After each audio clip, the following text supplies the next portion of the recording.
Sveiki visi, šiandien mes turime mano videose naują minifigūrėlę.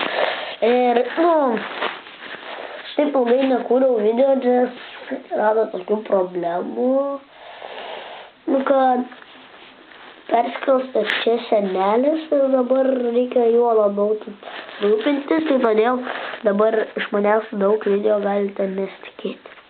Tai va, čia yra stovelis, kai visada, gauname daug, jei renkame minifigūrėlės. Ir čia kažkokia akmens amžiaus moteris, čia su šitu apsigina, sudaužo kažką. Čia ji pati.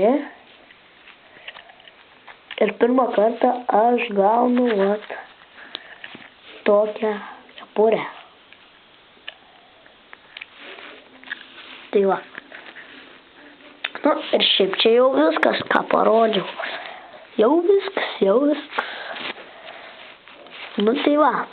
Tai ir pasakysiu minifigūrėlėse, kai darau, tai visada kokios informacijos, kad užilginti.